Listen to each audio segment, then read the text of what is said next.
Oh God, I Cute. just dropped my DSM. Hold on. Oh no. The DSM is coming out this episode. Yes. Yeah. Hello, and welcome to Spooky Sips, where we put our love of horror movies into a podcast and sip some spirits along the way.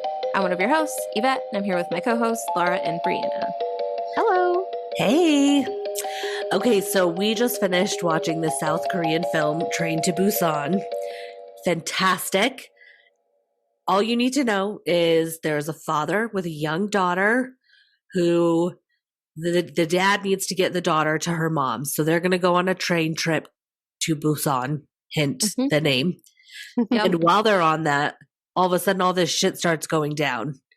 And they don't know what's going on, but that's it. That's literally the whole movie. Yeah. There you go. Yep. Yes.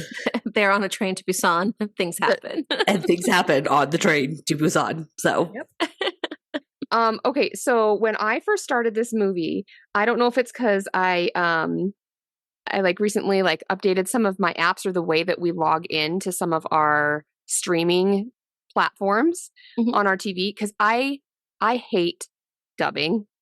Oh. I never find it good, even in the best situation. So agreed. this movie started out with dubbing. No. And the English dubbing of the very first scene was the most atrocious Oh, thing no. ever. Like, the way that they talked, it was so just overly animated and like almost like cartoon voices or something. It was awful. Oh, no. So I fixed that within, the first like 10 seconds. But at first I was like, oh no, I can't. It was I'm on the same page. Yep. See, usually I don't hate dubbing. I sometimes I don't want to read. I just want to experience it. But with this one where I watched it, that wasn't even an option. I could only do subtitles. Yeah. Really? So that's yeah. interesting that you even had that as an option. I don't know where it came from, but those voices were wild. Like it was like That's kids amazing. cartoon. It was so bad. It was an aftermarket dubbing. Yes. It must have been. And I don't know if they were trying to get the vibe because, when people speak Korean, there's a different intonation and inflection that they have. And so I don't know if they were trying to get than English. And so I don't know if that's what they were trying to go for and just butchered it. I don't know. It was so bad. Oh no. Oh no. Love it. Yeah. Oh, well, I'm happy you were able to change that over. Yes. Yes, I was. So we get our first death really quick. We do. Yes. Because the dude drives up. So before even the train happens, a dude is driving up to this like quarantined area and he's all annoyed because people are saying, oh, it's cool. You have to like prepare for quarantine, or they have to like spray his car down or something like that. And then as he's driving away or into the area, he hits a deer. So I instantly got flashbacks to the Talk to Me. Yes. On over the kangaroo. Yeah. Yep. Yeah. No, I feel like that was a fun take on what, I don't know if it is a horror movie trope, but I feel like it almost is to have a dead animal on the road at the beginning. I feel like we see it a lot. So I feel like that was a fun little twist on it. Yeah. Because we see it get hit by a car, and then after he drives away, the deer stands back up. And it's kind of like its wounds morph into these scabs things, and he gets up and his eyes are all it's like a cloudy frosted over. Yeah. Yep. And like muscles and joints kind of break in ways that they're not supposed to go. Right. One thing I really liked about this movie, clearly, it's going to be about zombies. Right. Yeah. And I really liked how quick the transformation of dead or dying to zombie happens, because it really allows for exponential escalation of horror, I think. Yeah. So, that was just kind of a cool effect. Yeah. So I wasn't sure if it counted as a first death, though, because it became a zombie. I know, because it's do you count becoming a zombie death, or are you only counting if they die while they are zombies? Well, and it's we can't really count deaths. We can maybe count main character deaths. Oh, yeah. it's a million. It's the world. So at one point, at one point I wrote down, I don't know where it is in my notes right now, but I wrote down like, okay, deaths 14,000 now. Like it's too many. Yeah. Yeah, no, it was hard to track. I found like a wiki, like a list of deaths fandom wiki. And they had I think they count as like on screen, like during the film deaths. Their count was 222. Nice. For ones we see, and then total deaths to 278. Oh, okay. Impressive. So because there's allusion to a lot more, like whole cities fall. Yeah, but it's like there's so many we don't see. I mean, this is definitely one of the higher kill counts. Okay, so before we get too into it, I have two thoughts. The first was, have we ever done a zombie movie on Spooky Sips? I don't think so. I don't because think so. This will be episode 40. So like that's impressive that we've done so many movies, and this is our first zombie. Yeah. There might have been like a couple here and there in either Cabin in the Woods or Trick or Treat. Oh yeah, like where there's a lot of it wasn't about zombies. It wasn't a zombie. Not a zombie movie. Yeah. So had either of you A, seen this, or B, knew much about it going in? No. Me neither. Yeah. I had heard of it. And honestly, I don't even remember where I'd heard about it, but I definitely I'd had that on our list because it was like, I've heard it's good. And that's it. Like, that's all I knew. I feel like it's fun not to look things up. So I agree. I'd heard it's very good and a zombie movie, but I'm not usually a big fan of zombie movies, which is maybe me neither. Yeah, I feel like maybe that's why we waited till episode 40 to find one. I'm so glad that you recommended it, though. I was so pleasantly surprised by this movie. Me too. Yeah. And we'll get into that as we talk through it, like all the things that I liked about it. But I was shocked by how much I liked this movie. Agreed. Yeah. No, it was well done. I'm just not a big zombie person. I don't know. There's something about it that they're just not my favorite. But I feel like the way they did it, which I don't even think is that like unique. I think their execution was just really good. Yeah, that's what I feel like too. Yeah. I think they just did a really, really good job of the relationships of people. I think more than the horror and the zombies, that was actually the main point of the movie. And because of that, I feel like I was just more invested versus it just being, people turning into zombies, which is I don't really care about. But they did such a good job of getting at these like really complex relationships. Yeah. And also the zombies weren't like overdone. Like it wasn't a heavy-handed approach to zombies. Like they were zombies, but it wasn't like so extreme that it was cheesy. I think sometimes like with zombie movies, like it gets so like forcefully dramatic that it's like okay, all right, yeah. I think these were like human zombies. You could tell. And I appreciated that. Yeah. Yeah, no, it wasn't cheesy at all. Right. I don't really know how they managed to do that, but like, sometimes, again, it's like with zombies, you can just overdo it. And I think with this one, it worked really well. I think part of it too was, as I kind of mentioned with the deer, the fact that they changed so fast, it wasn't too drawn out, the process of turning to a zombie. It's like you die seconds later, you're up active and acting like a zombie. So you don't have to have the zombies like tearing apart flesh for too long. It's like fight, kill, turn. Totally. So I think it moved really quick, which really just helped the story. Yeah. I also really liked how the zombies worked. I'll jump slightly ahead. The very first zombie that we see, the girl that jumps into the train, because we kind of get to see her for a while, right? We know she's on the train, and we see her like start moving through the train car, and like just the way she moved was, I feel like it was just so well done. Like it was a good introduction to the zombies. Because we do get that pretty quick. So like before that happens, we meet the dad and the daughter, and we see that there's a strained relationship with them. The daughter is, staying with her dad, but clearly her mom and dad are separated. She'd rather be with her mom. And her dad, like, he's a hedge fund manager. And so he's all about work, and he like gets her a present that he had already gotten her, the last The time he Wii. got her a gift, the Wii. So she's like insisting that she wants to spend her birthday. It's going to be tomorrow, and she wants to spend it with her mom. Yeah. And so he agrees to take her on the train to Busan to get to her mom. But as they're driving, like you see these signs that you hear about a riot at the plant. Okay, this part I didn't quite understand. So the hedge fund manager, he gets some directive from his boss to like close down a plant or something, and then there's a riot there. Did you all understand that part of it? Yeah, so my take on it was, yes, he was instructed to close down the plant, because we'll later on realize why. But the riot at the plant, my take on it, it was just the news coverage having no idea to know what was happening, so they called it a riot. Really, it was just a bunch of zombies attacking people, but they didn't know yet, so they just called it riots, that people were rioting over something. Yeah.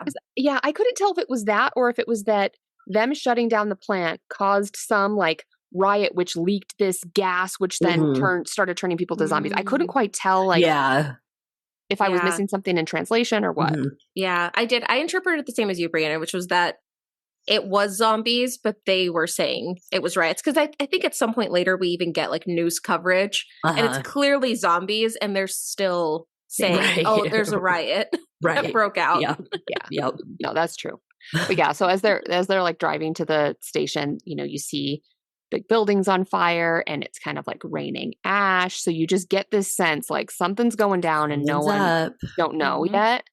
Yeah. But then before we get anything nefarious happening on the train, I just love when they get on the train and they're kind of just like showing the people. There's like the sports team, and then there's just these two women just peeling boiled eggs on the train. Who does that? Gross. No, the egg was because she's offering her the egg, like her sister, but it still has the shell on the bottom. Right. It's just like why would you an egg? pre-peeled those? I don't know. Like that's so rude.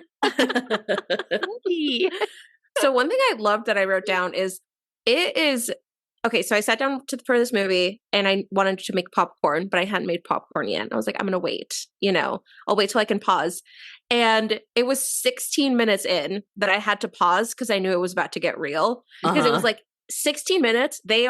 Everyone is on the train. We have seen someone dash in to the train, which like you can assume is a zombie. And then you see the crowd forming outside, like, and the level above the train. So I had to pause it here to go make my popcorn because I was like, oh no, they are not giving us a lot of setup here. Like shit's going down right now.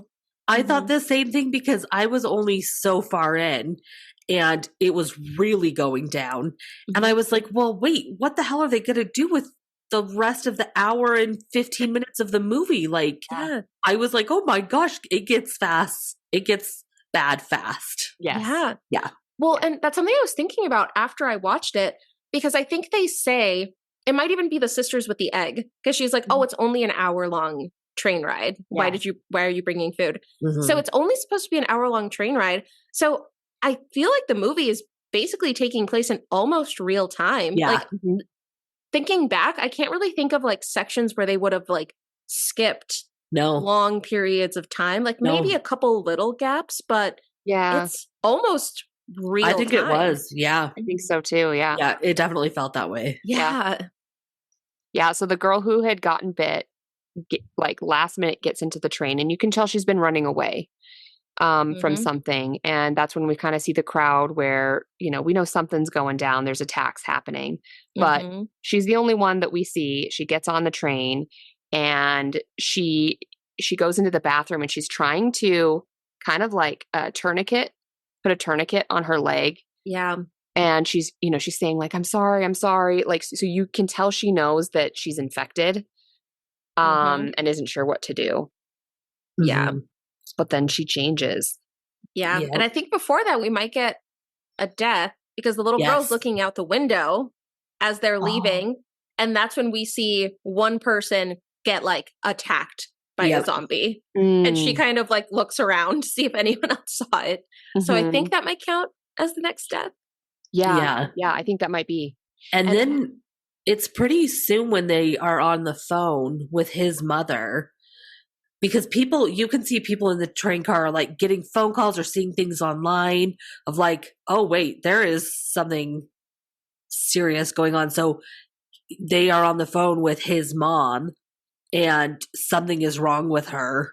Yeah. And he's trying to be like, what's going on? And then it cuts off. You hear like gurgling, crackling sound. That's kind of what happens. It almost sounds like they're kind of like being strangled a little, and gurgling when they turn. She was saying things like, take care of Sue Ann, like take care of, you know, everyone, take care of your wife. Like she knew she was about to go, I think. Yeah. And I think too, when the little girl sees the guy outside of the train die or get attacked, I think that's when we see, I don't know if he was supposed to be homeless or just kind of an outcast type man. Yeah. But he's just saying like, they're all dead. They're all dead. Yeah. Because we get like a little twist, right? Which is that someone brings up to one of like the train employees, like, oh, there's someone who's in the bathroom and clearly they're not well. And I think it was after we had seen the zombie girl try to do the like tourniquet on her leg. So it's like, they're about to find the zombie. But then they open the door and it's him. That's right. That's when we see him kind of telling them, you know, he's like freaking out and they're like, they're all dead. Yeah. So, but then we do eventually see the girl who had gotten bit after she gets turned.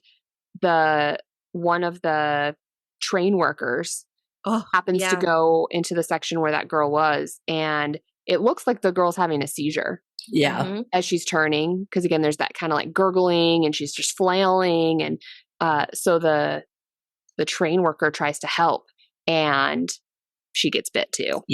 Yeah. Oh. Yeah. And she turns pretty quick, right?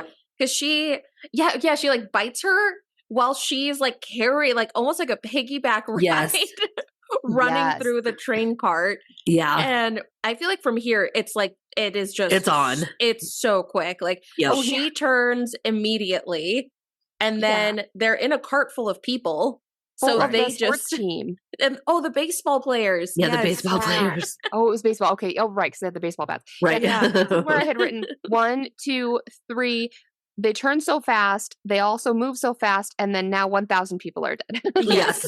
We can assume at least 1,000. And then like, I don't know. Could you imagine as this is happening and you're seeing all of this panic? And I think they realize very quickly that the people that haven't turned, that the zombies are behind a door. And so at first they're trying to like hold the door back so that they can't turn it and open it.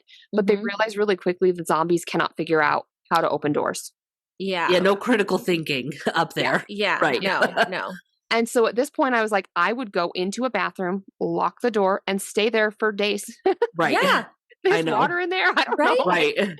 Well, and it's like, okay, yes, they can't figure out how to open the door, but like if they just kind of run into the door, that's probably going to open it. So I think when they first realized that, it's like, okay, but like maybe still lock the door. Right. Yeah. And then we should say, because before it gets too crazy, kind of while it's beginning to, the little girl goes to the bathroom, and the bathroom she goes to, there's a guy outside of it, and he says like, oh, there's 2 people in there. It's going to be a while. And at first I was like, is he like holding the door for someone to have sex? Like, is that what he's doing? That's what I thought too. Yeah. So confused. Okay, but no, it's just his wife was pregnant using the bathroom. And it's way less exciting. As soon as I saw that, I was like, oh, okay. And then I was thinking, you know how there's the Mile High Club in a plane? What is it when you have sex on a train? Is there a term for this? I don't know. Huh. But yeah, so they kind of like see the little girl and have a moment of connection there. Yeah. Because then she's separated from her dad when it starts to get bad, and they kind of help her get back to him. I love their little dynamic. I know, the pregnant woman, her husband, and the little girl. Me too. I feel like they have a few moments in the movie, and I love their little dynamic. Yeah, I agree. Yeah, like chaos is happening in, some like one of the carts on the train, and they figure out, that they can't open the doors. They also figure out that they only attack once they see someone. So they cover the windows with newspaper so that the zombies stop kind of pushing on the door, because if they don't see you, they don't attack you. Yeah. So they do some things, like they figure it out really quickly, and it's really good survival. Yes. Yeah. Mm-hmm. And then you see them also kind of like watching news reports. And I just love the chaos of this movie, because once it starts, it's exponential. Yep. Like it just gets so bad so fast, and like they're throwing people out of planes. Like, right. Oh my gosh! Like, the scene where the zombies are coming off the like planes or helicopters, like crashing onto cars, and then they're like start chasing everyone. Yeah, so wild. I just love the chaos. It's so the free for all. Yeah. So the train. At this point, the train kind of is divided. There's two different groups of people. There's now the one group, which is kind of our main group, the pregnant lady, her husband, the older gentleman, the girl, and then there's and the dad, and then there's another group that's got someone that I don't know who this guy was. The guy that was kind of a dick, like I called him very much a dick, like such a dick, just an important gentleman. Like I don't know. Suit. Right. Like he was the old piece of shit in a suit. Like, yeah, he was kind of their leader. They're basically trying to get. I think what happens is the little girl and the woman and the two older ladies are like getting attacked. They're in a bathroom and they're getting attacked. So that's when the guys have to like go through the different carts to get to them. Yeah. I'm trying to remember when that happens. Is it after they get off the train? I think it might be after. Yeah, that is after they get back on the train. Okay. Yeah. Okay, one of my favorite characters in this movie is just the conductor. I love that he's just conducting till the end. Yes. Like throughout the whole movie, we get him making announcements. It's like, okay, everyone on board, we will be skipping the next stop and instead stopping like somewhere else. And it's like he's making regular conductor announcements. I love him. Yes. He reminds me of like the musicians and the dudes in the movie Titanic that you see that they just they stay in character, they stay true to their role until they're sunken in the water. And he was going to conduct, he was going to lead this train of people to where they were going to go. He was a good guy. He was so good. So they realized they're going to skip their next stop but not go all the way to Busan. Right. They're like, okay, I got note, and there's going to be military dispatched at this next stop. We're all going to get off. Everything's going to be fine. That was like a town that started with D that I can't remember. Right. Whatever. Mm-hmm. We will try our best with any pronunciations. Yes. So they stop. I think it was like Daegu. Yeah, it was something like that. Yeah. Like that. They stop there, and I love this scene because they get there and there's just no one. Like we get a shot of the single train arriving in like an 8-track station, like a giant train station. You see their little train arrive, and they all start getting out, and there's just no one. Like they're walking through the empty station, getting through. And I liked that setup of just like this. It seemed so just like barren and lonely. Well, because before it was so loud and chaotic and so much happening that just the juxtaposition of all of a sudden. Yes. It's almost eerier and creepier in this abandoned one than it had been before. Mm-hmm. No, it is. Yeah. So they're making their way to like, I think they tell them to go to like a main square. Yeah, and the dad knew someone, like a colonel. So he had an insider guy telling him, no, don't go with everyone else. Go to the west. Yeah. One or something. Mm-hmm. Yeah. Because had the hookup. Yeah. And you very much get throughout this entire movie, and once the chaos starts, it just becomes really important that the dad only cares about himself and his daughter. You know, he's also going to save his daughter, but he doesn't care about anyone else on the train, and he's just going to do what he needs to do. So he's going to try to sneak to the east or west square while everyone else is being kind of shoveled to the main one. Mm-hmm. And the little girl doesn't like that. She's saying, have my friends come with the pregnant woman and her husband. And the dad's like, no, you have to only take care of yourself. Right. She gets really mad about that because she's like, essentially, that's why mom left. Like, yeah. Dad. And she's a young girl, we should say. Like, she's a young child. She's little. Like, right. Yeah. And she is just such a good actress. Oh my gosh. Mm-hmm. Like, she's like so her young. facial expressions. Oh, she crushed. She crushed it. She was so good. I loved her. Yeah. Loved her. So the people that were like the main people, as they go down the escalators, like at airports and stuff, where it's kind of like a tunnel and you have to go down the stairs or the escalators. So they're going down either the stairs or the escalators, and then they see, the feet of all the military. So it's like, oh, okay. So people are going to protect them against the zombies.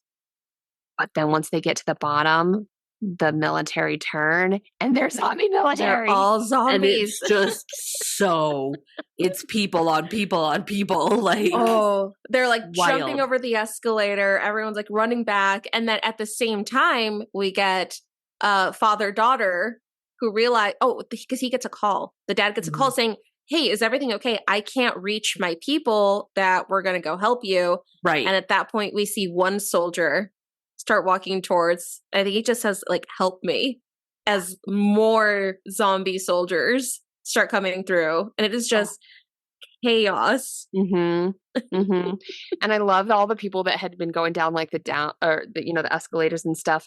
And they're trying to go, up the down, and they're trying to run. And it's gave me motivation to get in better shape, because if I am being chased by a fast zombie or need to go up the down escalators in a survival, I feel like there's some things I need to do to start preparing. Yeah. I'm just going to lay down and just, here I am. Hey, if you don't move, they don't see you. Right. So no, I would just roll down the stairs.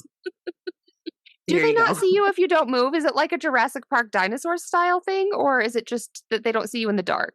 Oh, maybe it was hold on, maybe it was in the dark. But they're attracted to movement. Yes. They are. And we know they're attracted to movement. Yeah. So freeze. So this scene gets crazy. Yeah. And then basically everyone's trying to get back on the train because we get, this is I think this is where we see the glass break. Yes. It's in the glass doors, right? Because we get dad and the husband of the pregnant woman and a couple other people who are just trying to like lock a door while people run back. And you just see, I mean, again, it's like an avalanche of zombies. It is an avalanche. Just coming towards them. And then you just see like the glass start to like shatter in certain spots. So that breaks, but then you also get the window above the train that just like shatters as zombies are like raining down on the train as people are. And I feel like that was so good. I was like, I was stressed this entire movie. Yes. I will have to say. Yes. It was 16 minutes in, nonstop stress. Yep. Yes, absolutely. Yeah, it was at this point where I was just like, I want to know all the fun facts about this movie, because this just looks like it, like, how did they make this? How did they tell this? It's amazing. Like, it was so good. The effects of it. Oh, so good. Yeah. So I think here is when we get kind of a split, right? Because you get the asshole with a group who's, I think, like further up or further down. I forget. And then you get the daughter, the pregnant woman. And I don't know if it's the two sisters. I think it's just one of the sisters. One of them. It's just one. Yeah. And then the guys, you get the dad, the husband to the pregnant wife, and one baseball player. One baseball player, right. Furthest away. So they have to go get the people first and then try to get to the last one is kind of what they realize. Right. Yeah. So they have to go through, I think it's like 4 or 5 cars that are full of zombies. Right. In order to, because they get a call. So the little girl and the wife call from the bathroom and they're like, come get us, like, come help. So that's how they know. They're like, we're in car 3. And they're like, oh God, we're in car 8. We got to like get to you. Yeah. But they're realizing they have to go through all the zombie cars. And so they get some ideas and they decide like they've got some weapons. They've got the baseball bat and they start taping up their wrists so that as the zombies like are going to go bite them, they'll be protected. And I got such flashbacks and PTSD from this moment. From the time that I worked at a school for children that sometimes display aggression in ways that is harmful. And I had to wear bite sleeves, but they didn't always work. And so I would get like bruises in the shape of bite marks on my arms. And so like my friends and I were joking around about like I was going to actually buy a suit of armor, like, you know, the chainmail suit. Like literal chainmail. I was going to like wear that to work. And I was like, yeah, you know what? Honestly, I think the rolls of tape would probably have worked a lot better than my. Yeah, it was very creative. They make things like that. Like they sell bite sleeves so I didn't know that. Yeah. If there's a need. I should put one in my go bag. Like, so my husband and I have a survival bag. Oh my God, like, stop. We do. We have one. Aaron and I are just going to lay down. Like, we're just going to take a nap and let him take us. There's no way. But I think I should put bite sleeves in it. I didn't know. Maybe you could get like, you know, like those dog trainer like outfits, you know, like the super thick so a dog could come bite you. Just gotta get one of those. Yeah, you're golden. Yeah, good call. So then there's like just these awesome fight scenes that they have with the zombies trying to get through. I just loved the action. It's like, so good. The like husband to the pregnant woman is my favorite. Like it was like he was like, okay, I'll go in front to fight off all the zombies, and then I think it's the baseball player in the middle and the dad in the back. And I love that he's like, okay, I'll take the front. Like he's so confident. Right. He's such a good guy. He's so good. And they're able to get through. Yeah, there's a lot of action, but they're able to get through. Well, and one thing that helps them is they realize at one point they go through a tunnel. And when they go through the tunnel, it gets so dark that suddenly the zombies stop attacking when they're like right up close. Like their faces are almost touching, but the zombies stop attacking. Yeah. Because like once it's dark, they just can't see anything. It's like they shut down. Yeah. Yeah, they temporarily are. As long as they don't hear. I almost felt like they were, because they're going through the tunnel, but it has like little lights. And I feel like some of them were even just like staring at the lights as they were like passing through, you know. Yeah, like it was hypnotizing. Yeah. Yeah. So yeah, they all get together and they get to the final car with everyone, but the guy that's an asshole, he's with one of the train employees. He's like, no, we can't, because we should say like they really didn't want to let them in. Like the people in the car did not want to let the main group in. The people in the front car, right, because they were like, no, but they finally do, they get in, and that's when the asshole is like, no, he's infected. Well, but before this, we get a couple deaths of main characters. Oh, yes. Okay, yes. Because they're all on the train. They rescue, or they're all together now. So now we have the two groups, right? The one with the asshole who's trying to keep them out, and then the group that, we've all kind of come to know. And our favorite guy, the husband to the pregnant woman, is holding the door. And I think it's while he's holding it, right? Because the people in the front train won't let them in. And if they had been able to run through, they would have been fine. They would have all made it. They would have all made it. But because they wouldn't let them through, he's trying to hold the door and he gets bit. And then he tries to, still help and hold off the zombies for a while. And he shouts out to his sweet wife what the name of their baby should be. Oh, that moment. She had commented earlier, like, oh, my husband's too lazy to name our baby. And like, you can tell they joke around with each other, but they love each other. And he was like, look, I'm going to die anyway. And he tells he tells the fund manager, the dad, or the hedge fund manager, he tells him like, take care of her and take care of them. And throughout the scene of them going from the back of the train to the front, you can see a shift in the dad, the fund manager, that he starts to help. He starts to be a good guy. Less of an asshole. Like I think he starts to realize that he needs to help and not be such a selfish jerk. Right. And so it's really a sweet moment, like between the dads, and it's just heartbreaking. Yeah. And they're still not letting them in. And then again, this whole movie is so heartbreaking because we get that. And then the asshole who, like, I think he's like the CEO or the CEO or something, right? Or whatever. He's holding the door so none of them can get in. And then we see the daughter who's just like crying. Like she's just standing behind the group who's trying to open the door. And she's just like bawling. So it's just like all of this is happening at the same time. And it is just, that scene was very emotional. It was so hard. Agreed. So they open the door, but not all of them make it through. The dad the husband gets left behind. And so does one of the sisters. Yeah, she just, old women. She just didn't make it. And you see the fund manager, like dad, I think he even tried to kind of go grab her. So I feel like we see a moment of like, oh, that you need to get from here too. But the zombies are just like, again, it's like the zombies come like an avalanche. Like they're like tumbling on top of each other every time we see them attack. And so they have to close the door.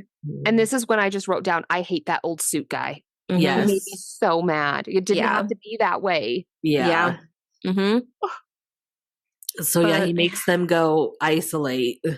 The vestibule. The vestibule. And this is when I wrote down, like, I bet they're gonna die. Like, I bet the people that kicked out the you know, the main characters, I bet they're gonna die. And that's exactly what happened. Well, and it was like, okay, well, I'm happy they're dumb because I hate them. It's like, but like, why would you send them to go more into farther safety? Away? Right. It's like, no. Right. Because I mean, they're isolated from you, but they're now further between, like, you're in between them and the zombies. Right. Yeah. But the CEO guy and a train worker go into the bathroom together so they don't die. Oh, right. Because they've like snuck away. Well, that's later. Is it? Yeah, because they send the people into isolation, right? And being like, you guys go to the next cart. And then that's when they start roping off the doors between that group and their group. So the humans that are fine and the humans that are fine. And the sister of the set of sisters that we're on, we see her kind of have a moment, you know, of like, she's clearly missing her sister. Her zombified sister is there. And then she starts walking towards the door. And we all know what's going to happen. She goes towards the door as they're trying to barricade the wrong door. And she just opens it. Lets them in. And lets the zombies in. She does, because she's like, I don't want to live without. And then this was my question. Were they sisters, friends, or lovers? I actually am not sure. Those two old women. Oh, you know, I have no idea. I don't know why I assumed they were sisters. Yeah, I did too. At first I thought so, but then I thought they were friends. And then I thought maybe they're lovers.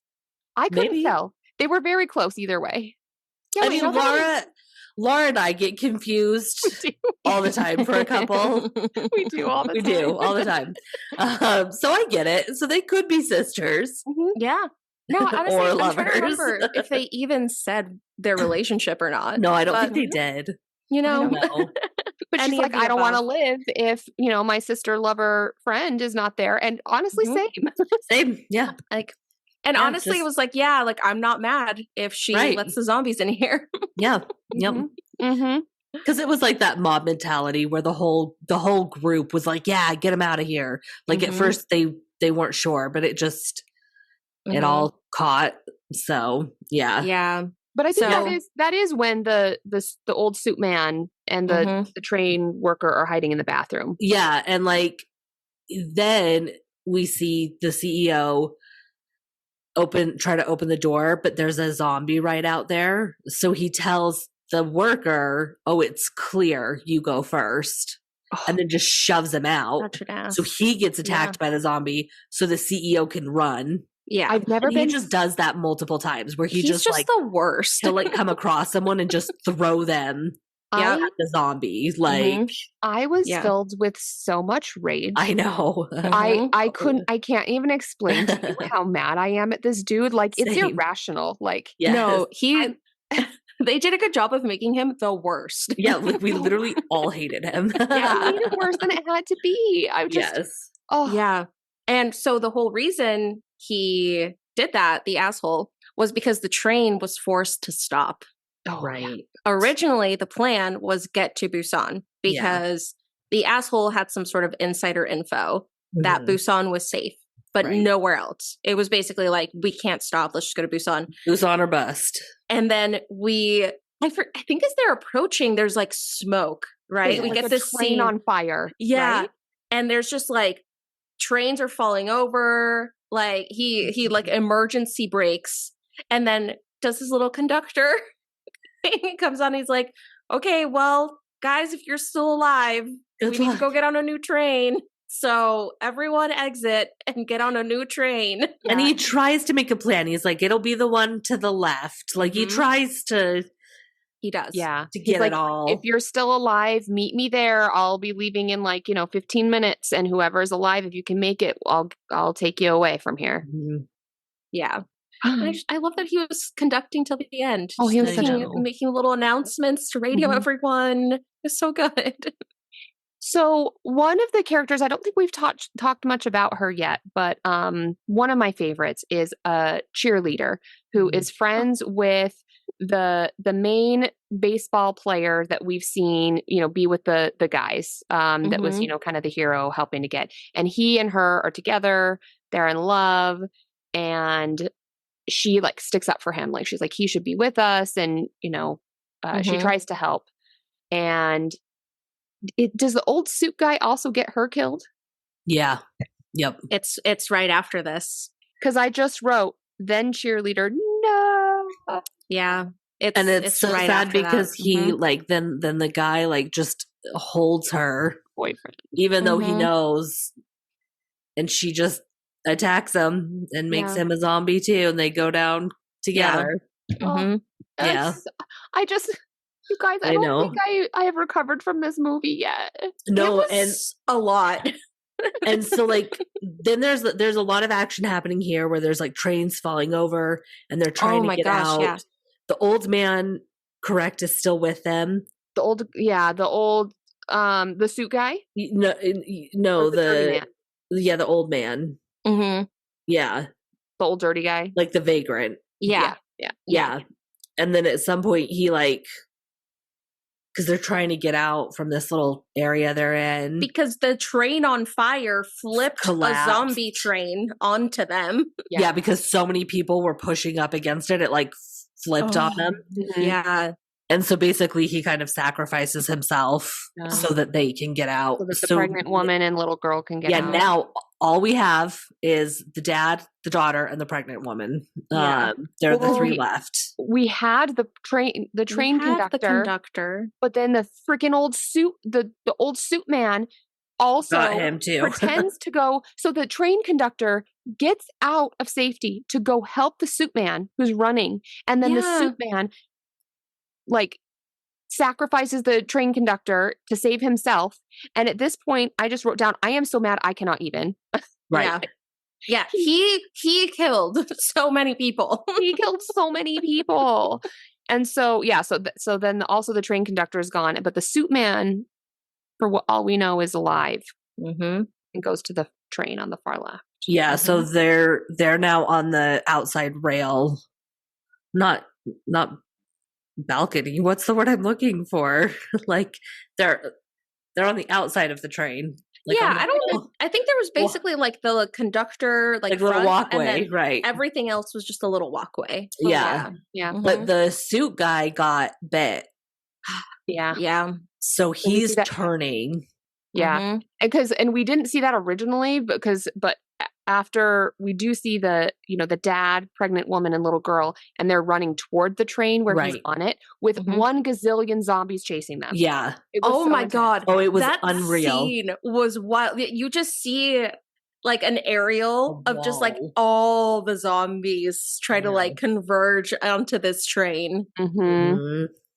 And so one zombie happens to hold on to a part of the railing, but then it's just being dragged as the train starts to go, and then another zombie latches onto that zombie, and then it just exponentially multiplies, and then we've just got this like giant train, for lack of a better word, of zombies trailing from the train. Yeah.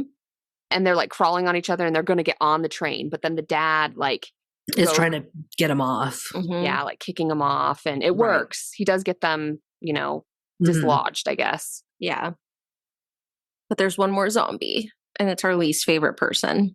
It's Zombie Suit Man. The Suit Man. And he like tries to get sympathy. He's like, so he hasn't fully turned, but he's turning. Right. He like starts to look like a zombie, but he's not.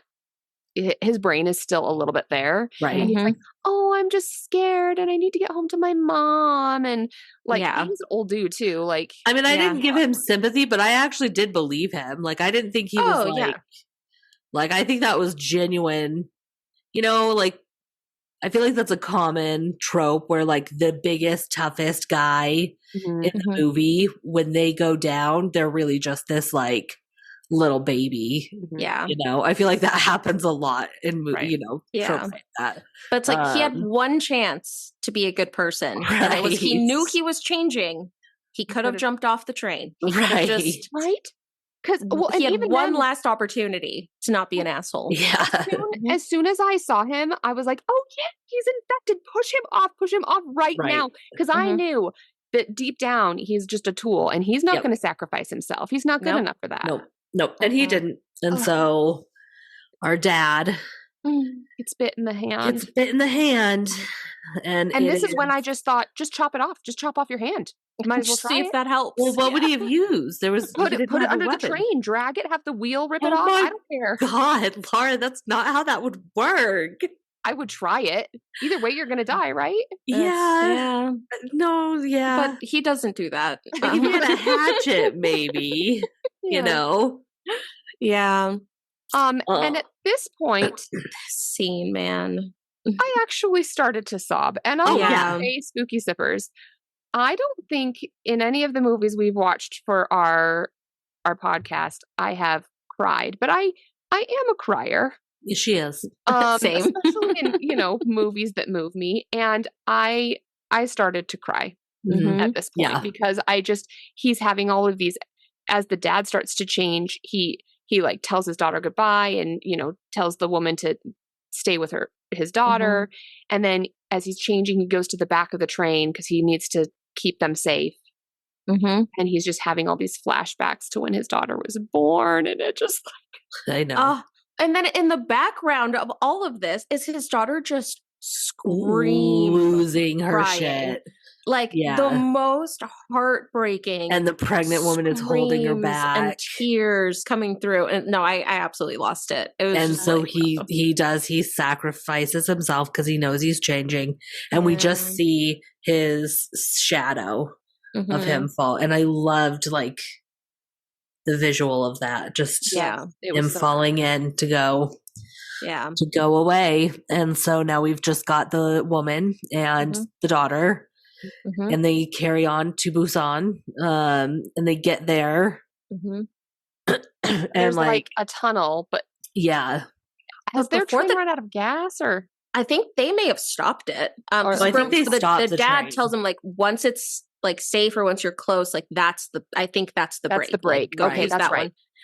So it's right before the tunnel, and we see this river of just bodies. A bunch of bodies. But it's actual dead people, though. But they're dead. Yeah, they're not zombies. They're not zombies. Right. And then you see like a little, I don't know, it like there was maybe a group kind of defending at the beginning of the tunnel, and they're also dead, not zombies. Yep. And so they have to walk past them, these bodies, and one it moves a little. Yeah. And then that gave me a jump scare. Yeah, that one I jumped too. No, I jumped. Yeah. And then they're walking into the tunnel, and it is just so completely blacked out and dark that like they don't know where they're going and they just walk forward. And then we see on the other side, we see like the sniper military guys, and they're like, hey, there's someone coming. And they're like, okay, can you verify that they're okay? And they're like, no, we can't see them. And so they get ordered to kill them. And that's when the daughter starts singing. Oh, her little song. So singing it for her dad. This was when I wasn't just crying. I was sobbing. Because, okay, so the movie, we forgot to say this part at the very beginning. The little girl had been in a recital or a show for her school. And she was singing. And what's the song? It's a song that we have like in English too. Oh yeah, it's like the I forget what it's called. I'm like forgetting it now. Well, anyway, so there's a song that like I actually know the tune too because it's a song as well. And she starts it's like the aloha. Oh yeah, the aloha. Yeah. And she had been singing that for the school, but she gets kind of halfway through, but then she stops singing. It's like, it seems like maybe she forgets the words or something. Yeah. But what she later confesses to the dad when she's again trying to convince him to change and not be such a selfish person is, I stopped singing because I practiced that song for you. Like that song was not for me or for my school. It was for you.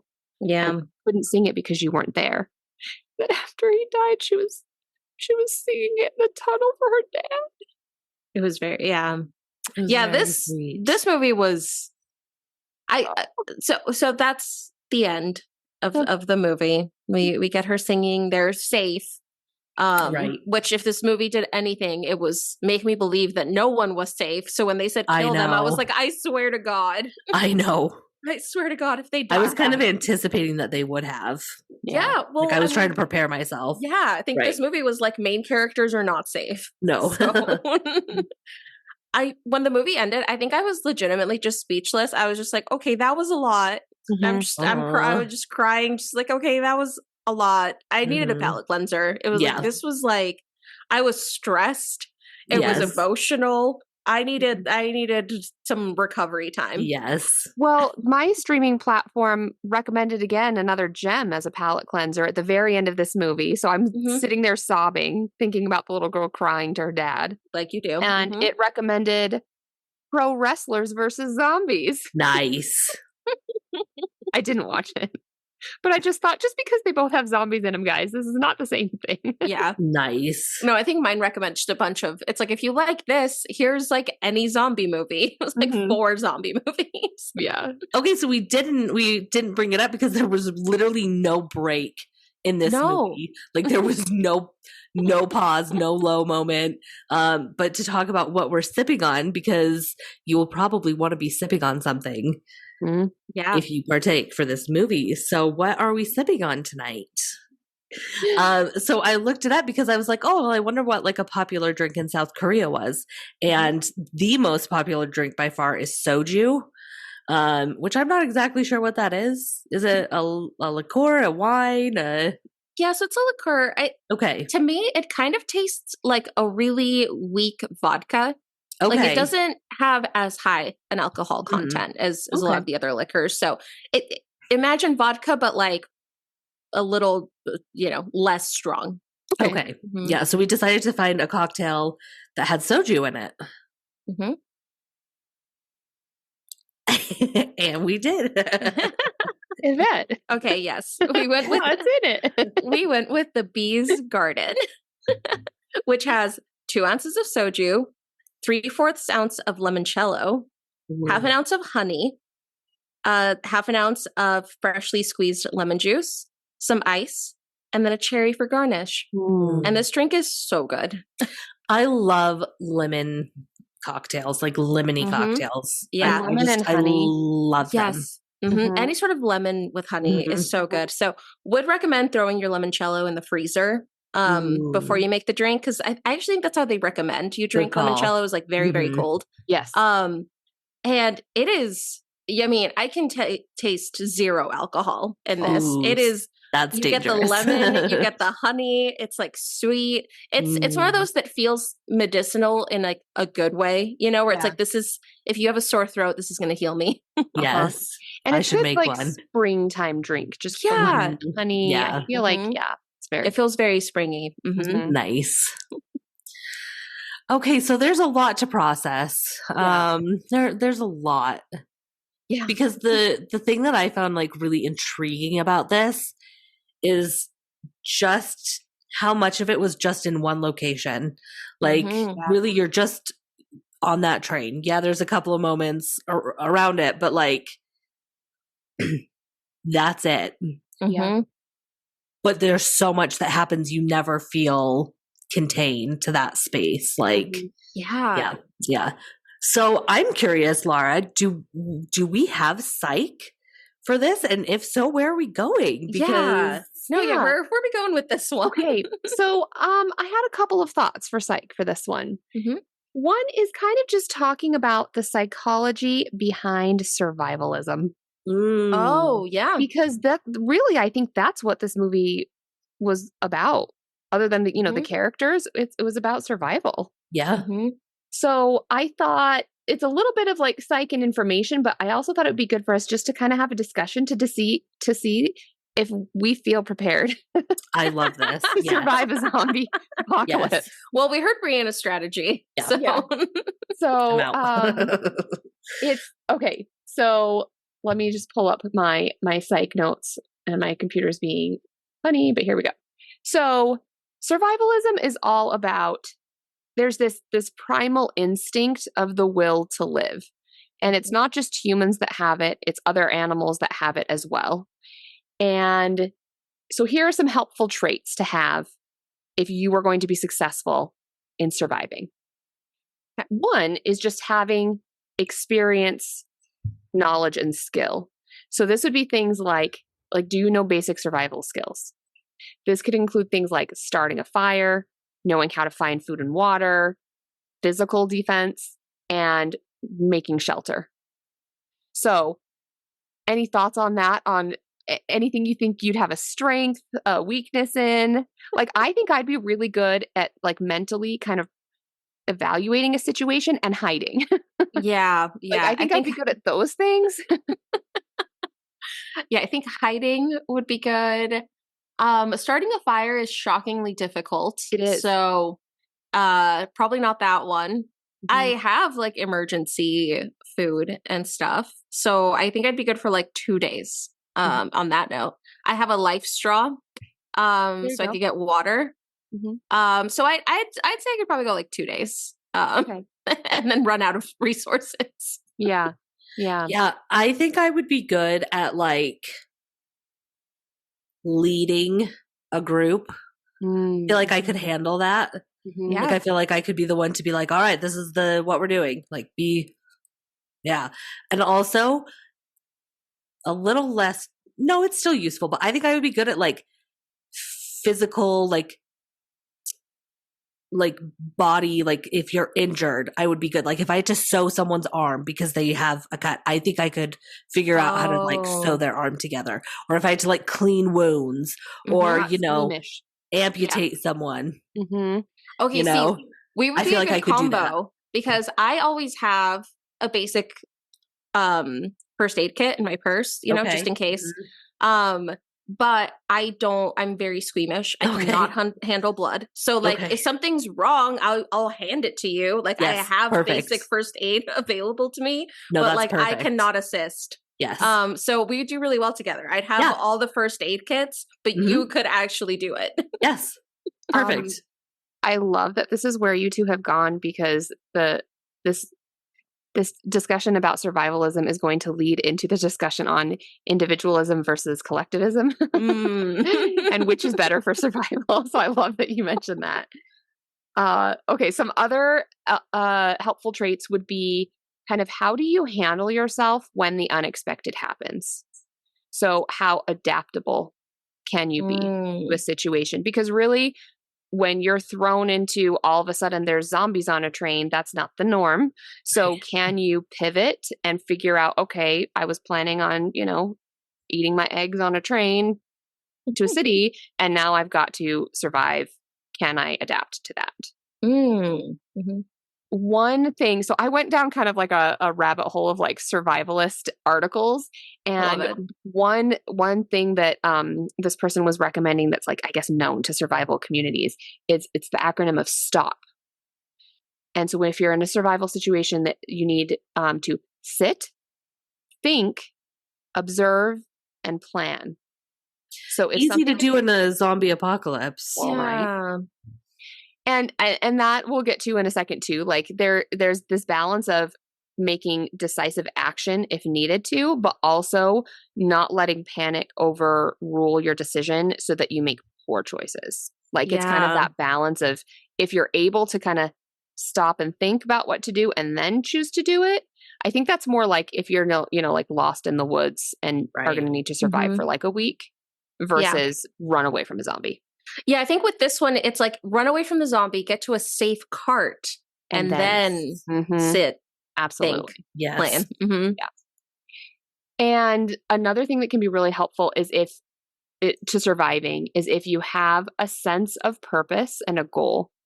So a lot of times if you're in the situation where survival is hard to do, you might just kind of give up. But if you have that, like we see in this movie, your family or you have love to kind of carry you forward, you have this goal, that can really help your chances of surviving. That makes sense. A huge thing is having mental resilience. So that is a psychological trait that will help you in the zombie apocalypse. So that can include things like keeping a positive outlook, having hope, which would be hard to do. You're being chased by like 1,000 zombies. How are you just being like, I believe this is going to work? I had no hope by the end of this movie. I know. Just like, watching. I thought they were going to kill the pregnant woman and little girl. Like, I had lost my hope. Mm-hmm. Being able to persevere despite the obstacles. So having tenacity and just, the zombies keep coming, but not giving up. Yeah. Another one would just be willing to learn and grow from the challenge, which I thought was kind of, I don't know, a little tough to swallow, because it's like, okay, like, yeah, I'll have a growth mindset about surviving the zombie. No, just I did it because I had to. I'm not like viewing this as an opportunity. Right. Yeah. Mm-hmm. But it was recommended. Yeah. Another helpful mental resilience factor would be actually denial. So it can be good at times, but not if you take it too far. So it can be good to, okay, the whole world has turned to zombies. Maybe to survive initially, you kind of just put that in the back of your brain. You kind of deny that that's happening so you can just focus on surviving. I can see that. But you also have to be, you have to be realistic about your odds. Like there's, all these zombies chasing me. If I don't run right now, I will die. So you have to realize, okay, this threat is real, but you also have to not lose hope or you're not going to be able to survive. I mean, yeah, if it's like, oh no, everyone in the world is probably dead, that's probably not a good way to exactly to have hope. So then there's also instinct is huge for survival. So yeah, there's that STOP acronym, but also you have to act quickly sometimes. Or you have to take your time, because if you act quickly and make the wrong choice, like a lot of the people in this movie did, you'll also die. So you have to have that decisiveness, which I think might be a downfall for me and my husband. Like we really have a hard time making decisions. I get that. So I feel like that might be you make some decisions out of anxiety, I feel like. Yeah. That's a real thing. Yeah. People, I feel like that's a common thing that people do. Yeah. I mean, that analysis paralysis is real. Right. Yeah. Yes, absolutely. And another mental factor would be if you have the ability to break tasks down so you don't get overwhelmed. So like in this movie, if you start thinking about how is society or the world going to survive this if everyone's going to turn, it has to just be, no, first get to a safe cart, then get to a safe place away from zombies, for a long period of time, then find food, like you have to be able to break it down. You can't get too overwhelmed. Yeah, for sure. So being able to regulate your emotions is huge too. And I feel like that was a big thing in this movie where we saw a lot of people panic. And a hindrance can be, people get irritated and agitated, and it actually can stop you from being able to survive because you let those emotions rule your actions. Yeah. For example, if you close the door on someone's sister and then she lets a cart full of zombies in. Yep, exactly. So I feel like for me, that would be another asset I would have. I think not always, sometimes I don't, but a lot of times I can stay pretty even keeled right when an emergency happens. I panic later. Right. But I can kind of keep calm right in that moment. So maybe I'd be okay. All right. Another aspect of survivalism is physical fitness and conditioning. Oh, God. That makes sense. I'm out. Here's where I might want to up my game a little. So initially, when you're faced with a stressful response, the fear, it boosts your heart rate and energy levels, which is really good short term because it helps you, quickly run away from the zombie. But obviously it's bad long term. That's why our society has chronic anxiety and depression and stress problems, because we have stress for too long in our lives. But then after that initial stress eases, your parasympathetic nervous system is going to kick back to kind of regulate those functions that had kicked into too high of a gear, and that your cortisol had kind of stopped, and then that's just going to make you crash. So you got to make sure you find a place to be safe, because you cannot sustain that high level. Yeah. For too long. And one other mental ability I kind of forgot about was also just resourcefulness and creative thinking. So can you kind of think outside the box? Like maybe, I don't know, like me thinking of trying to chop your hand off with the train. I think that's with the train. I think that might have. It's worth a shot. Been a decision out of anxiety that would lead you to. Being underneath a train. But either way, you're going to die. At least maybe you have a chance of chopping off the infection. Maybe. No, you're right. Yeah. Yes. Yeah. And the biggest factor in survivalism is luck. Yeah, that makes you in the right place at the right time. Yeah. Which train car are you in? Has someone next to you got bit? Like it's kind of, do you live in a rural area and no one's around you, so you've survived a long time? It's kind of like that. I was thinking about this the other day because we were talking about it, and this is not like as exciting, but nobody ever in like survival movies or shows talks about like if your life is dependent on medication, you're not going to make. So like for me, for instance, no, I'm not going to die instantly, but if I don't take some of my meds for a week or two, like I will be severely impaired and not okay, like physically. And so it's like no one ever talks about that. Like everyone that's in a survival movie must not have any like autoimmune diseases or health concerns. That's true. That's never like a topic that's brought up, but I've always thought about that. Yeah. No, they don't usually cover. I guess for this movie specifically, we see such a short. Right. I mean, I think we can assume the events transpired take place over like the course of an hour and a half. Yeah. Right. But yeah, there's a lot of movies where they never really, because I feel like there's always the part where like the stores get looted, right? So it's like you're not going to go to the store and find like a pharmacy. No. Right. Well, remember, when COVID started and all the toilet paper and water was gone. Toilet paper? We just proved to the world that America cannot. No, we can't handle it. It wasn't just America. Like it was. No. It was. I'm only speaking from my American perspective. Well, that's actually the perfect go for toilet paper. The perfect point for my next thing to talk about just a little bit. A dive into panic. Yes. So many people in this movie panicked, and just the world kind of panicked when COVID happened, and Right. we thought, so really panic is this, it's a sudden uncontrollable fear or anxiety. But the biggest indicator of it being panic and not just normal fear or anxiety is that it causes this wildly unthinking or hysterical behavior. Yeah. So you do things that you would not normally do. Rationale and reason goes out the window. And not only does it happen within individuals, but even more so, it happens as groups. So like groups as a whole kind of function to panic and like reinforce the panic within them, when maybe if you were on your own, you wouldn't have that panic situation. Right. That makes a lot of sense.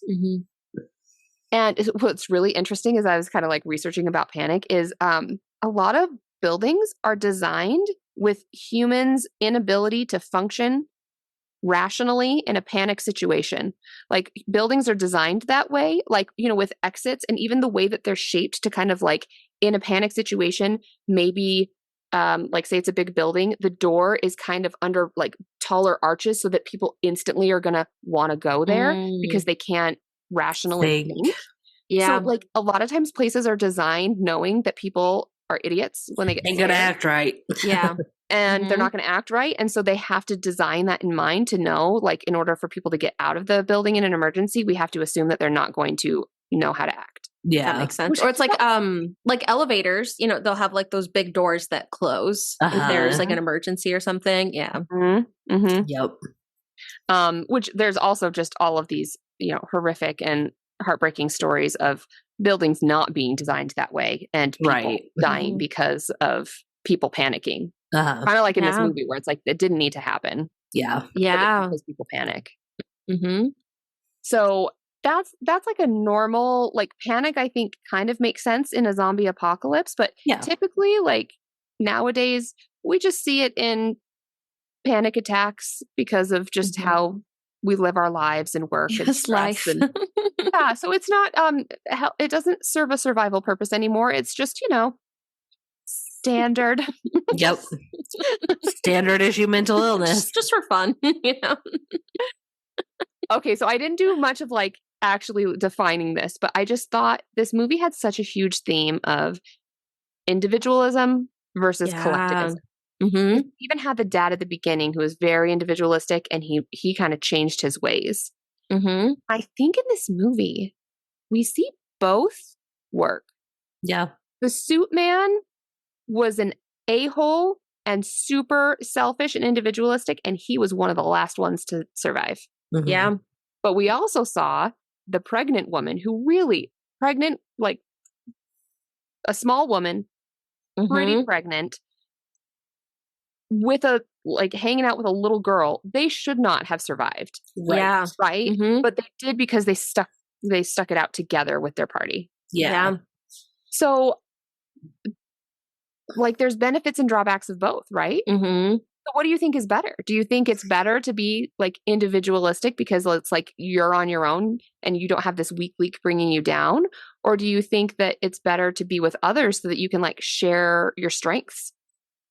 I feel like definitely others. Agreed. I feel like even with this movie, like, the guy made it pretty far despite being a giant asshole, but a lot more people would have survived had they joined forces a lot earlier, I think. Agreed. I agree. It's hard because I think that was my initial answer too. But then I think about every group project I've ever done where it's like, I would have been so much better off if I'd just been able to do it myself, because that weak link always brings me down and causes it so much stress. Or like even in this situation, it's like, someone can just mess it up for you. Where if you were with people you trust or by yourself, maybe you'd be okay. But people also can like really fuck it up for you. No, so I was going to say, like, I think part of it too is there's like two different scenarios with survival. There's like this short term, this is happening right now. And then there's like the long term, because I'm like also watching The Last of Us, you know? So for me, like, I think especially collectivism is important when it's like the long game, because there's more of you that could have different skills to balance it out and figure out how to survive for like ever.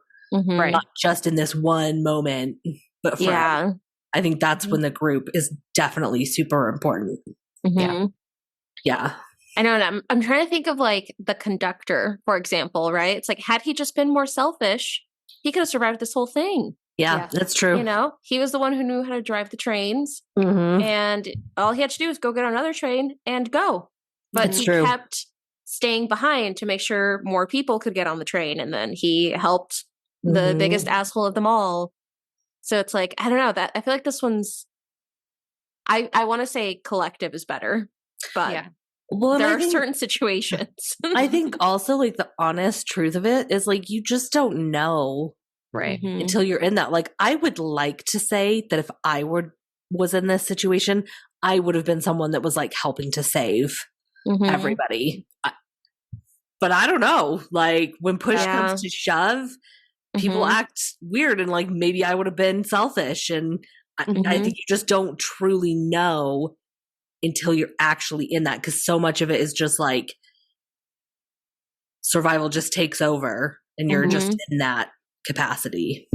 Yeah, it's really interesting to think about, because I think initially I like to be a helpful person. I mean, that's my job too, and so I care about people and groups, and I want to help, but at the same time I can see that sometimes that gets you into a bad situation. Right. So to be honest, I don't know. Yeah. It's like, you really never know how you're going to be until you're faced in that situation. Yep. Yeah. Because I also think I can totally have seen myself from the very beginning of that, realizing, they can't go through doors, and just locking myself in a bathroom and just not leaving. Right. Yeah. And just let everyone else fight it off and figure it out. And then I'll come out when it's safe.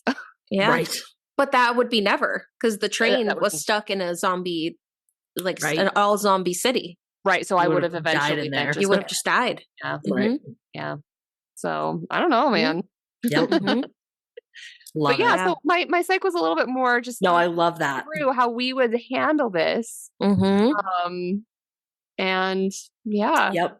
I think we've all got some strengths and some non-strengths of being able to survive a zombie apocalypse. For sure. Yeah. Yeah, definitely. Yep. Did make me definitely want to just increase some of my survival skills. Yeah. But like, so much of it is luck, right? I mean, I'm willing to argue some of the most fit people on the train are the ones who died. Oh, yeah. Right? I mean, the baseball team. The baseball players, gone. Right. So, so much and of the pregnant woman was probably the most like physically limited, and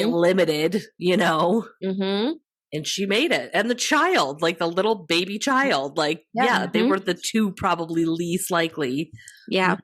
But there are things you can do, like, so this is obviously not a zombie apocalyptic moment, but a month or so ago, my husband and I had work done on our house, and weird random fact, did you know that if you put a certain varnish when you're redoing floors and then run your dryer, your washing machine and dryer, run your dryer, it makes it then smell like gas in your house? Oh, what an awful combo. Fumes. And so, not knowing that situation, and our floors had just been refinished, I was doing laundry, and suddenly we're like, because my husband and I have like gas heat in our, like a gas line to our house. Suddenly we start smelling gas, and I guess apparently it's not natural gas. I have a terrible sense of smell, but it smelled like gas, like something like lighter fluid or something. It smelled like, and so we were like, oh my gosh, what do we do? Yeah. Like our house is like, is our house about to explode? So it's one of those things where like you feel like you have to respond right away, and that panic kind of sets in. So I felt good in that, like we tried to call the non-emergency fire department, but it wouldn't work. So eventually we just like called 911, and we're like, gas in our house, like what do we do? And they're like, out of your house right now, and we're sending the fire department.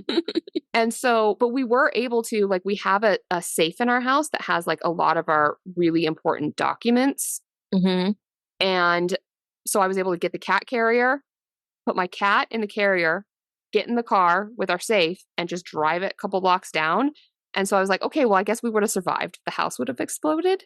Right. But it's weird that it took us so long to figure out how to just call. Like, because we knew we could have called 911, but I was like, I don't know, this is an actual emergency, right? Well, if you have a house full of gas, that's kind of an emergency because they could. Like, we weren't sure if it was. Like, yeah. But also, like, you didn't go warn your neighbors. No, I got the heck out of there. You just drove away. I'm just saying, like, you didn't like go warn everyone. No. Well, and the funny thing is too is that they had said like just kind of stand outside of the house. So like me, the cat, and the safe drove a couple blocks down, and my husband just stood outside and waited for the. Laura was like, "Sorry, loser, fuck out of there! Bye, cat are gone. We're gone." That's amazing. We don't even have to include that part in the episode. I just felt like we are. No, we are. That's important. Laura, you're not like an emergency. Important content. You react different than you think you're going to. I think. No, sometimes. yeah, no, but, yeah. So anyway, if anyone does their floors, don't do laundry for a couple of days. Yeah, I guess. Well, but is it dangerous, or is it just that it like smells like gas? It's not dangerous. I mean, I guess you probably shouldn't be heating those fumes and then smelling them. Yeah, right. Like living in the house with them. But yeah, it's a weird thing. It makes it smell like kerosene. So weird. I did feel justified. I mean, here's the best part of the story. Okay, so I had like 4 or 5 firemen like in our basement because we're like, it's coming from the dryer, like and the dryer has the gas line, so that's what was even scarier. So it even had them baffled. Like they were like, yeah, it smells funky. They're like, it's not natural gas, so you're safe, but like, I don't know what's going on with your dryer. Like it smells like kerosene, like lighter fluid. Yeah. But as they're like having this debate and they're like investigating our dryer and trying to figure out what's going on for us, it's the laundry room. And I don't dry my underwear, like especially like, lacy thongs. Yeah. And so I had a dryer rack with like all my underwear kind of just like draped over to dry. Nice. And the one fireman just had his forearm just resting. Nice. Like resting it on my underwear. And I was like, I don't know if he even realizes that Love. He's doing it. Probably not. Love. It was amazing. It was so good. Well, I'm happy your house didn't blow up. Yes. Everything was okay. Yeah, thank goodness. It was I mean, you would have been fine, but right. Me and the cat would have been fine. And my passport, We're good. That's amazing. Yeah. All right, so that's all the psych for today. Love. For that one. Yeah. Nice. That was a good psych. Yeah, good discussion. Okay, so I don't have a ton of fun facts. It was kind of hard to find fun facts for this movie. I have a feeling part of it is just because it is a South Korean movie. And, at least for me, it was like, I couldn't even find a dubbed version. What year was it? 2016. Okay. Right? Yeah. So anyway, I couldn't find a ton, but there are a couple fun facts that I'll share with you guys. So this movie was very successful. It grossed 98.5 million worldwide. Wow. So it definitely did very well. It premiered at the Cannes Film Festival. And after that, it would go on to set the record for the first Korean film to reach an audience of 10 million theater goers. Oh. So in terms of like Korean films, it did very well. Yeah. Wow. One fun fact is that the actor who plays the husband of the pregnant woman, the man with the pregnant woman, used to be the personal trainer of the actor who played the dad / fund manager. Really? Yeah. So they have like a history, a relationship this far back. That's awesome. Cool. And it was like, honestly, I could totally see him being a personal trainer. Like he had great energy in the movie. That's awesome. I love that. Yeah. And then the actress who plays the cheerleader, Sohee, I think is her name. Her nickname. She used to be a member of a famous K-pop group named Wonder Girls. And there's like a little clip. I saw like a little news clip of her with the rest of the cast because they're just like like the usual like movie interviews where they're talking to all the cast. And she mentions that the rest of the group might come to the premiere, and like all of the cast is just like fangirling. They're like, wait, really? Like, you're all coming? Oh my gosh, cute. Like, they're just having a little moment. The director for this movie, this was his first live action film. Before that, he had done like animated features, but this was his first time directing like a live action movie. Wow. Which is so impressive because you have to think about like coordinating. I don't even want to know how many like extras. It's got to have been such a cast of extras. Obviously there was like CGI, like I'm sure, but like this is a big movie. Yes. Your first one. It is. Wow, that's impressive. Yeah, that really is. Yeah, I wonder how many like cast and extras there was, because right, like a lot of it was probably digital, but but you still need a bunch of people to you know a small group to kind of make look like a big group. Like that's probably still a lot of just directing that he had to do. Totally. Okay, and then my last fun fact is, for some reason, after the success of this movie, they were like, we should remake an American version, and it was going to be titled The Last Train to New York. Okay. So it was set to come out, I think it was like 2023. And I don't know how far they got in the remake. I know they at least knew like what studios were going to be making it, who was going to be distributing it. Like I think they even knew who was going to be like producing it. So they were kind of far in, but they ended up just fully dropping it. They just like removed it from their release schedule, and instead Evil Dead Rise, which was also by New Line Cinema, which was going to make the remake, they made that movie. So I think it kind of got like, they realized maybe not a good idea and switched it out. So I don't know if it's still an option. I don't really know why. No, they would remake so it. good. Like, it's so good. Yeah. I feel like, what would they add to it? I mean, it might be interesting to see it done in another country, right? So instead of it being in Korea, having it be like, how do Americans handle it? Right. Yeah, but like, one, we don't have a good train system. So what train are they going to be on? Yeah, maybe Canada they could have done, because Canada's got a lot of trains. Like, just anywhere that would else have been with, maybe better. Like actual fast trains. I feel like in the US it wouldn't be interesting. Right. I also feel like in the US you'd get a lot more guns. There weren't really any guns. No, just the military. Just the military. Yeah. Yep. Which I don't know if that killed the zombies or not. Right. Like, maybe that's how. Like, how do they die? Because there were so many dead bodies. Maybe those were people that died before they were zombied. Or they died of another cause. Like, they were out of the area. Like, I was thinking it's only if you're in this section that the infection, like if you die in this area where the infection is like present, maybe then you become a zombie. But once you're like out of that range, maybe then you just can die. Interesting. Maybe.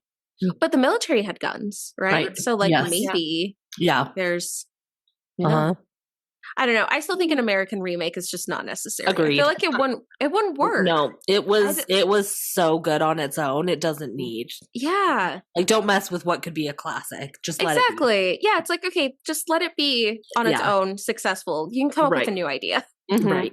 So that was it made money. So, like, of course, they're like, hell yeah, let's do it again. Like, it was successful. Let's do it in the US. Right. Yeah. So far, I'm happy they didn't remake it. Yeah. Oh, so good. Yeah. No, this was one that I was literally speechless after watching it. Like, the movie ended and I just kind of had to sit there. Yeah. It's like, I need a palate cleanser. Yep. This was so much. Okay, well then let's get into our thoughts on it. Because on Spooky Sips we don't do stars, we do sips. So ladies, how many sips do you give this movie? Well, I loved it. I loved the emotion. I loved the characters. I also normally do not like zombie movies. I thought the action in the movie was great. And as I said, I have never cried, and I cried like in a horror movie, and I cried twice in this. Yeah. but I also like it wasn't scary and like ooh scary, but it was scary in a what would you do in a situation like this, an apocalyptic situation like this. I enjoyed the whole thing. I give it a 4. Nice. Yeah, I was trying to think of like what I disliked about this movie because yeah, it was just so good, and we've talked about when we start or stop taking notes in this movie, and I started taking notes at the beginning, and then my last note was, oh, it's getting real. It's 16 minutes in, and then I was just watching it and being stressed.